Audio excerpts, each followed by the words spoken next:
Arthritis அப்படின்னா தேய்மானம் அப்படிங்கிறது எப்படின்னா, இந்த எலும்பு வந்து எலும்போட சேரும்போது, அந்த இடத்துல இருக்கிற ஒரு கனெக்டிவ் டிஷ்யூ தான் அந்த கார்டிலேஜ் அப்படிங்கிற குருத்தெலும்பு. அது வந்து தேஞ்சு போயி, எலும்போட எலும்பு உராய்றது தான் டிசீஸ் மாதிரி. ஒரு சின்ன சாக் பீஸ் பார்க்குறதுக்கு அப்படியே நல்லா உடைச்சா டக்குன்னு உடையும் டக்குன்னு இல்லையா? உடஞ்சிரும் அந்த மாதிரி. ஸோ அதுமாரி ஈஸியா பிரிட்டிலா வந்து போன் வந்து சிமெண்ட் போட்டு பூசினா தானே கட்டிடம் ஸ்ட்ராங் ஆகுது. கண்டிப்பா. இப்போ செங்கல்ல மட்டும் வச்சுக்கிட்டே இருந்தோம்னா அது விழுந்துரும் இல்லையா? ம், ம். ஸோ அதுதான் இங்கே நடக்குது. இப்போ பார்த்தீங்கன்னா நமக்கு வந்து இந்த எலாஸ்டிசிட்டி, இந்த போன் வந்து புல் அவுட் ஸ்ட்ரென்த் இருக்கு இல்லையா? இந்த போன் வந்து இழுத்தா வந்து ஸ்ட்ரெச் ஆகுது. அந்த ஸ்ட்ரென்த்தை கொடுக்கறது வந்து வந்து எலும்புலேருந்து உருவாகுது. எஸ் நிறைய பேருக்கு இந்த விஷயம் தெரியுமாங்கிறது தெரியல. பிளட் வந்து ஃபார்ம் ஆகுறதே வந்து போன் மேலே தான். இதை உருவாக்குற வந்து பெண்கள்ல இது ரொம்ப காமன். ஏன் பெண்களுக்கு மட்டும் அப்படின்னு கேட்கலாம். பட் பெண்களில் வந்து ஜென்ரலாக அவங்களுக்கு வந்து போன் மாஸோட ஆத்திரம் வியூவர்ஸ் எல்லாருக்கும் ஹாய், ஹலோ, வணக்கம் அண்ட் வெல்கம். அண்ட் இன்னைக்கு நிறைய பேருக்கு சைலண்ட் டிசீஸாக இருக்கக்கூடிய ஆஸ்டியோபோரோசிஸ் பற்றி இன்னும் டீட்டெயில்டாக நம்ம டாக்டர் கிட்ட கேட்டு தெரிஞ்சுக்க போகிறோம். So let's welcome doctor Chinnadurai அவர்கள். Hi sir, hi. எப்படி இருக்கீங்க? நல்லா இருக்கு. ஓகே டாக்டர், இந்த ஆஸ்டியோபோரோசிஸ் அப்படின்னு சொல்கிறாங்களா, அந்த எலும்பு வந்து ரொம்ப சாஃப்டாக இருக்க ஒரு டிசீஸ் அப்படின்னு சொல்கிறோம். ஸோ இது வந்து எதனால, முதல்ல இது என்னன்னு சொல்லுங்கள் டாக்டர். நிறைய பேருக்கு இதை பற்றின விழிப்புணர்வு இல்லை. ஸோ இது ஆஸ்டியோபோரோசிஸ் அப்படின்னா என்ன? ஆமாம், ஆஸ்டியோபோரோசிஸ் அப்படின்னா, ஆஸ்டியோ அப்படின்னா போர்னு அர்த்தம், போரோசிஸ்னா போர்னா ஹோல். ம். ஸோ அந்த போர் வந்து அதிகமாக பெருசாகிறது தான் வந்து ஆஸ்டியோபோரோசிஸ். ஸோ எல்லாருமே நம்ம வந்து இந்த ஆர்த்ரைட்டிஸ், அதாவது தேய்மானம் அப்படிங்கிறத பற்றி நிறைய பேர் பேசுகிறோம். நிறைய பேர் அதை பற்றின விழிப்புணர்வும் இருக்குது. அதுக்கான ட்ரீட்மெண்ட்டும் வந்து நிறைய எடுத்துக்கிறாங்க இல்லையா? ஸோ நிறைய பேருக்கு அந்த வித்தியாசம் என்னென்னா, அந்த ஆஸ்டியோபோரோசிஸ்னாலும் ஆர்த்ரைட்டிஸ்னாலும் என்னன்றது வித்தியாசம் தெரியறதில்ல. ஆர்த்ரைட்டிஸ் அப்படின்னா தேய்மானம் அப்படிங்கிறது எப்படின்னா, இந்த எலும்பு வந்து எலும்போட சேரும்போது அந்த இடத்துல இருக்கிற ஒரு கனெக்டிவ் டிஷ்யூ தான் அந்த கார்டிலேஜ் அப்படிங்கிற குருத்தெலும்பு. அது வந்து தேஞ்சு போய் எலும்போட எலும்பு உராய்றது தான் வந்து ஆர்த்ரைட்டிஸ்.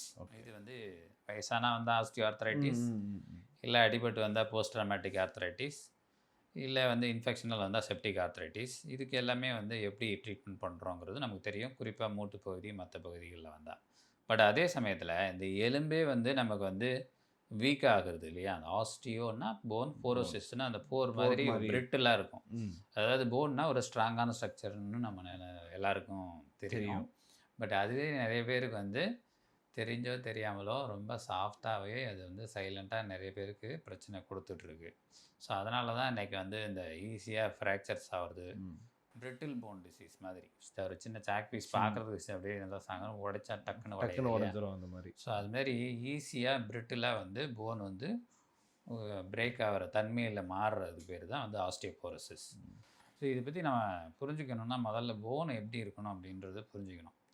எல்லாருமே வந்து கால்சியம் அதிகமாக எடுத்தால் போன் ஸ்ட்ராங் ஆகிடும் அப்படின்னு சொல்லிட்டு தானாகவே நிறையா வருஷக்கணக்காக கால்சியம் எடுத்துக்கிறவங்களும் உண்டு.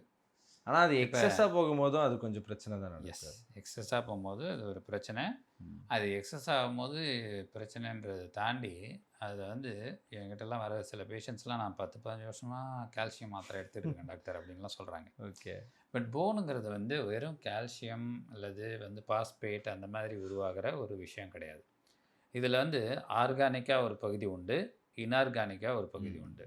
ஆர்கானிக்னா என்ன அர்த்தம்? ஒரு பில்டிங் இருக்குது, இப்போ அது ஒரு ஆர்கிடெக்சரல் டிட்டோரியேஷன் தான் நமக்கு வந்து இந்த ஆஸ்டியோபோரோசிஸ். அந்த ஸ்ட்ரக்சர் வந்து ஃப்ரேம் வந்து ஒன்லி வந்து அந்த ஸ்ட்ரக்சர்ஸில் போய் டெபாசிட் ஆனால் தான் அது ஸ்ட்ராங் ஆகும். இப்போ எப்படி வந்து ஒரு கம்பி மாதிரி வலையெல்லாம் கட்டி அதில் போயிட்டு செங்கல் வந்து வச்சு அந்த சிமெண்ட்டு போட்டு பூசினா தானே கட்டிடம் ஸ்ட்ராங் ஆகுது.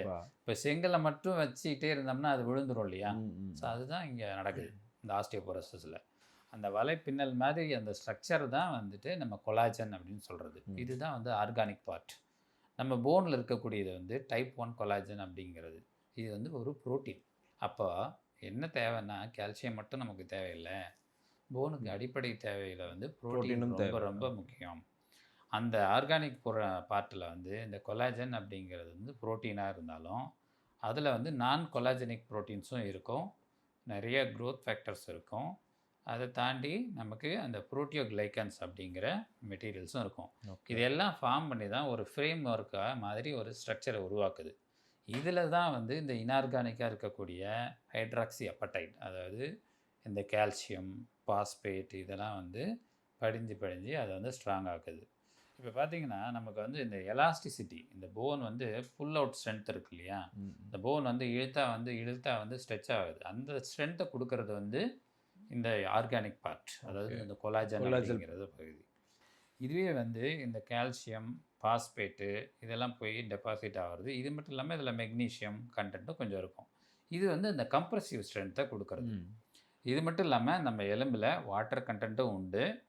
அதை தாண்டி நடுவில், எலும்புக்கு நடுவில் ஒரு ஹோல் மாதிரி இருக்கும், அது வந்து போன் மேரோ. ஓகே. இந்த போன் மேரோவில் 2 விதமாக இருக்கலாம். ஒன்று வந்து அந்த பிளட்டை வந்து செக்ரேட் ஆகுது, நம்ம எலும்புலேருந்து தான் ரத்தம் உருவாகுது. ஸோ அந்த ரத்தம் வந்து எலும்புலேருந்து உருவாகுது. எஸ், நிறைய பேருக்கு இந்த விஷயம் தெரியுமாங்கிறது தெரியல. பிளட்டு வந்து ஃபார்ம் ஆகிறதே வந்து போன் மேரோவில் இருந்து தான். ஸோ அந்த ரத்தத்தை உருவாக்குற வந்து இடத்துக்கு பேர் வந்து ரெட் மேரோ. இதுவே வந்து இந்த ஃபேட் வந்து சேகரிக்கிறதும் வந்து போன் தான். ஸோ அதுவும் மேரோக்குள்ளே தான் நடக்குது. ஸோ அது வந்து எல்லோ மேரோ. எல்லோவாக இருக்கிறது வந்து எல்லோ மேரோ. அந்த பிளட்டை ஃபார்ம் பண்ணுறதுக்கு பேர் வந்து ரெட் மேரோ. ஸோ இப்படி தான் அந்த போன் ஸ்ட்ரக்சர் இருக்குது. இந்த போன் ஸ்ட்ரக்சரில் நமக்கு அந்த போரோசிஸ் அப்படிங்கிறது வந்து அந்த டென்சிட்டி, அதாவது அதனுடைய போன் மாஸ் வந்து குறைஞ்சிக்கிட்டே வர்றது தான் வந்து கனிமச்சத்து அப்படின்னு சொல்கிறோம் இல்லையா, அது குறைஞ்சிக்கிட்டே வந்து சாஃப்டாக வர்றதுக்கு பேர் தான் ஆஸ்டியோபோரோசிஸ். இந்த டிசீஸ் பார்த்தீங்கன்னா டாக்டர், குறிப்பாக இந்த ஏஜில் இருக்கவங்களுக்கு தான் வரும் அந்த மாதிரி ஏதாவது இருக்கா, இல்லை இது யாருக்கு வேணால் வரும், இல்லை டிஃபிஷியன்சி இருக்குது யாருக்கு வேணால் வருங்கிற ஒரு தன்மையாக? சரி, காமனாக இதுக்கு ரிஸ்க் ஃபேக்டர்ஸ் அப்படின்னு எடுத்துக்கிட்டோம்னா, ஜென்ரலாக பார்க்கும்போது இதுக்கு வந்து மெயின் காமனான ரிஸ்க் ஃபேக்டர் வந்து ஜெண்டர். அதாவது பெண்களில் இது ரொம்ப காமன். ஏன் பெண்களுக்கு மட்டும் அப்படின்னு கேட்கலாம். பட் பெண்களில் வந்து ஜென்ரலாக அவங்களுக்கு வந்து போன் மாஸோட டென்சிட்டி கம்மி கம்பேரிட்டிவ் டு மேலுக்கு. நாட் ஃபார் ஆல், இந்த சென்ஸு ஹெல்த்தியாகவே இறைவன் படைக்கப்பட்டது அப்படி தான்.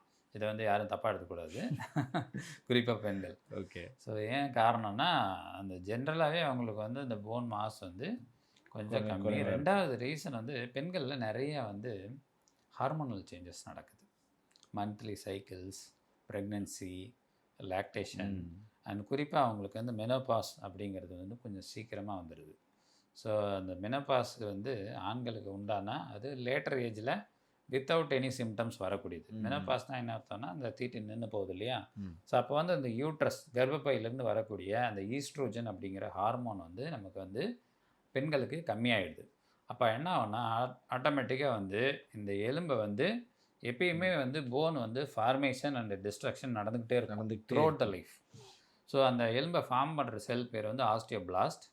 அந்த எலும்பை வந்து ரிசர்வ் பண்ணுற செல் பேர் வந்து ஆஸ்டியோக்ளாஸ்ட். இதை வந்து மெயின்டைன் பண்ணுற செல் பேர் வந்து ஆஸ்டியோசைட்டு. அப்போ என்ன ஆகும்னா இந்த ஈஸ்ட்ரோஜன் அப்படிங்கிற பெண்களுக்கு இருக்கிற இந்த ஹார்மோன் வந்து ஆட்டோமேட்டிக்காக வந்து இந்த மெனோபாஸ்க்கு அப்புறம் அந்த தீட்டு நிற்கிறப்போ குறையிறதால அந்த ஆஸ்டியோக்ளாஸ்ட் அப்படிங்கிற போனை வந்து அரித்து எடுக்கக்கூடிய செல்லோட ஆக்டிவிட்டி அதிகமாகிடுது. ஸோ இந்த ஆக்டிவிட்டி அதிகமாகிறதால வந்துட்டு அவங்களுக்கு வந்து போனு சீக்கிரமாக வந்து இந்த டென்சிட்டி வந்து குறைய ஆரம்பிக்கிறது, போனும் வீக்காக ஆரம்பிச்சிருது. அது குறிப்பாக 3 இடங்களில் நடக்கும். ஒன்று வந்து மணிக்கட்டு, ரிஸ்ட்டு. ரெண்டாவது வந்து பேக்கு, வெர்டிபிரல் போன்ஸு. மூணாவது வந்துட்டு ஹிப்பு, இடுப்பு பகுதி. நிறைய வயசானவங்கலாம் பார்த்தீங்கன்னா ஜஸ்ட்டு ஜெர்க்கி மூவ்மெண்ட்டு தான், விழுந்து கூட இருக்க மாட்டாங்க.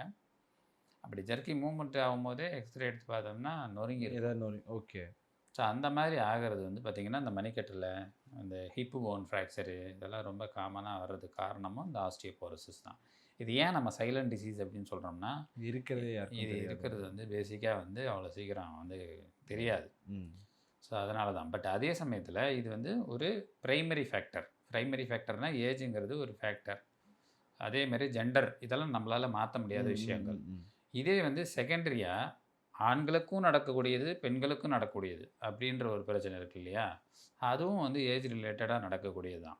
ஸோ அது எதனால் நடக்கும் அப்படின்னு பார்த்தோம்னா, இந்த போனை உருவாக்குற செல் இருக்கு இல்லையா, ஆமா. ஆஸ்டியோபிளாஸ்ட், அது வந்து ஆக்டிவிட்டி கம்மியாகிறதால அபோவ் த ஏஜ் ஆஃப் 60 காமனாக நடக்கக்கூடியது. ஓகே. செகண்டரியாக நடக்கக்கூடியதுன்னு பார்க்கும்போது இது வேறு டைப்பாக, அதாவது சரியான சாப்பாடு எடுத்துக்கிறது இல்லை, ஃபிசிக்கலி ஆக்டிவாக இருக்கிறதில்ல, லேக் ஆஃப் ஃபிசிக்கல் ஆக்டிவிட்டி. 3வது வந்துட்டு ப்ரொலாங்டு சிட்டிங், ரொம்ப நேரம் உட்காந்துருக்கிறது. 4வது இந்த விட்டமின் டி குறைபாடும் கால்சியம் குறைபாடும். 5வது பார்த்திங்கன்னா அவங்களுக்கு நிறைய வந்து டிசீசஸ், போனை தாக்கக்கூடிய டிசீசஸ், குறிப்பாக வந்து பேட் ஹேபிட்ஸ்ன்னு சொல்லக்கூடிய சில விஷயங்கள். ஃபார் எக்ஸாம்பிள் போனை தாக்கக்கூடிய விஷயங்களில் குறிப்பாக வந்து ஒரு டிசீஸ்க்காக ஸ்டெராய்டு மாத்திரை லாங் டேர்மாக எடுத்துக்கிறவங்களா இருக்கலாம். ஸோ அதை தாண்டி வந்து ஹார்ட் ப்ராப்ளம், இல்லை தைராய்டு ப்ராப்ளம், அது இல்லாமல் வந்து ஸ்மோக்கிங், ஆல்கஹால் பழக்கங்கள் அதிகமாக இருக்கிறவங்க, அதை தாண்டி கொஞ்சம் ஓவர் ஸ்ட்ரெயின் பண்ணுறவங்க, இவங்களுக்கு எல்லாருக்குமே இந்த ரிஸ்க் ஃபேக்டரு அதிகமாக தான் இருக்க செய்யுது. அண்ட் இப்போ வந்து இது கிட்டத்தட்ட ஒரு 60 அபோவ் இருக்கவங்களுக்கு ஈஸியாக அஃபெக்ட் ஆகுங்கிற மாதிரி சொல்கிறீங்க. இதுதான் இப்போ வந்து இங்கே பிரச்சனையே.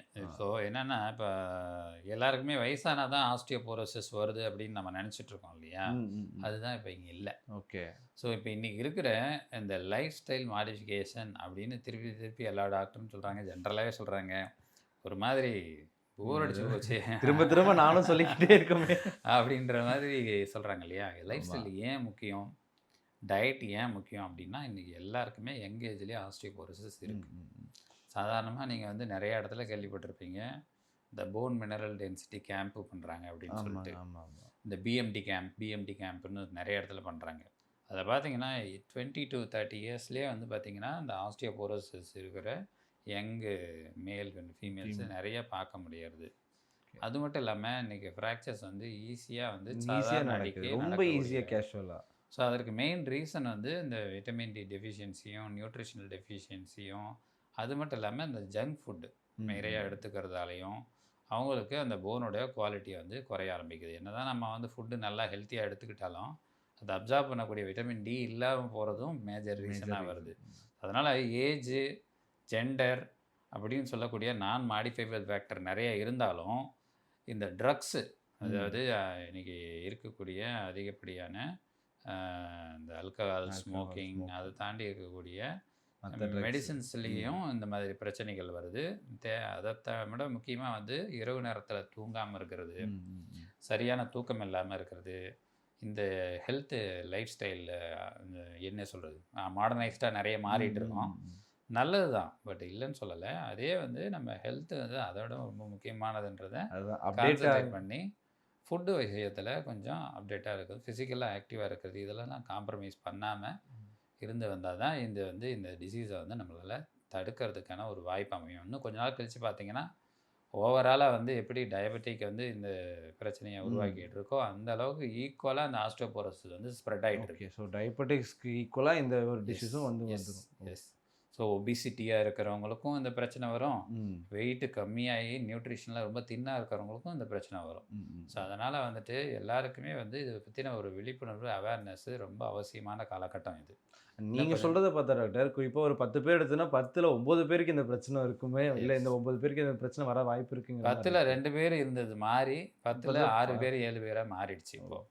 ஸோ இப்போ நீங்கள் ஒரு கேம்ப் நடத்தி பார்த்தீங்கன்னா அதில் வர்றவங்களில் ஒரு 60 வயசு மேலே இருக்கிறவங்களுக்கு ஆஸ்டியோபோரோசிஸ் இருக்குது அப்படிங்கிறது பரவாயில்ல. பட் ஆனால் யங் ஏஜில் இருக்கிறவங்களே வந்து பாதி பேருக்கு மேலே போன் வீக்காக தான் இருக்குன்றது தான் ரியாலிட்டி ஃபேக்ட்.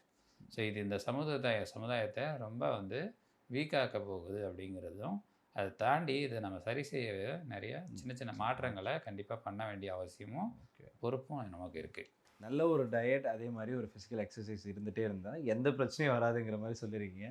அண்ட் நிறைய விஷயம் வந்துட்டு இந்த பர்டிகுலர் டிசீஸ் பற்றி பேசியிருக்கோம் டாக்டர். அண்ட் ரொம்ப தேங்க்யூ வெரி மச்.